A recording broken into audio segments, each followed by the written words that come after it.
भागेगी? हाँ, तुझे क्या लगा कि तू मेरे से भाग जाएगी? चल चल। मुझे मत मारो, छोड़ दो मुझे। चले, छोड़ दो मुझे, मैं तुम्हें बोल रही हूँ। तुझे क्या लगा है? अरे एक मिनट, ये तो हिमांशी है ना, आपकी बहन। ये कैसे पीट रहा है इसको? चलिए ना हम इसे बचाते हैं, आइए। नहीं, हमारे लिए मर चुकी है वो, मैं कुछ नहीं कर सकता अब। मैं पैसे नहीं दूंगी। अगर मैंने पैसे आपको दिए तो आप फिर से शराब पियेंगे। चलो तुम यहाँ से।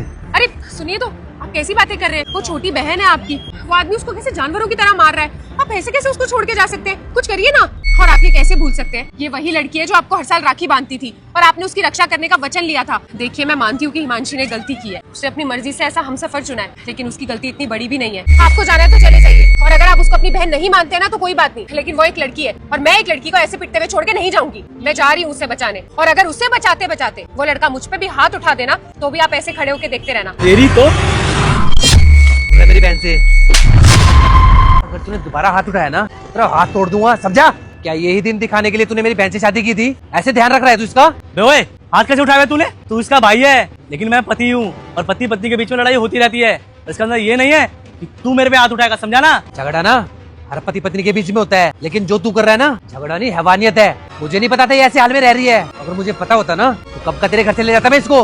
निकल यहाँ से, वरना भी ये भी पुलिस को बुला लूंगा। जा रहा हूँ, तू घर आ, तो मैं बताता हूँ। देखिए, इसे माफ कर दीजिए। माना कि इसने भाग के शादी की थी, अपनी मर्जी से अपना हमसफर चुना था, लेकिन आप एक बार इसकी हालत तो देखिए, कैसे मारा पीटा है इसको। प्लीज मेरी बात मान लीजिए और इसे माफ कर दीजिए। गलती मेरी ही है, मेरी छोटी बहन है। माँ बाप के जाने के बाद मुझे इसका ध्यान रखना चाहिए था, शायद मैं इसका ध्यान नहीं रख पाया। अगर मैं इसका ध्यान रखता और एक दोस्त की तरह इससे बैठ के बात करता तो शायद ये अपनी तकलीफ मुझे बता पाती। कि तू इतना सब कुछ सहती रही, तूने आके अपने भाई को भी नहीं बताया। मैं कैसे बताती भैया? जब मैं घर से भागी थी तो समाज में आपकी वैसे इतनी बदनामी हो गई थी, इतनी बेइज्जती हो गई थी, समाज के ताने आपको सुनने पड़े थे। मुझे लगा था कि जिस लड़के के साथ मैंने भाग के शादी की है वो एक अच्छा जीवन साथी होगा, लेकिन उसने मेरी जिंदगी नर्क से भी बदतर बना दी। बहुत मारता था। मैंने सोचा कि जो भी मेरे साथ हो रहा है वो मेरे ही कर्मों का नतीजा है। मैंने अपने घर वालों का दिल दुखाया है। मुझे पता होता तो मैं इसके साथ कभी नहीं जाती। इंसान के लिए उसके परिवार से बढ़कर कुछ नहीं होता, और तूने जो कुछ भी किया नादानी में किया। और मैं वादा करता हूँ आज के बाद तेरा भाई कभी तेरे से दूर नहीं होगा। तू मेरे साथ घर चल।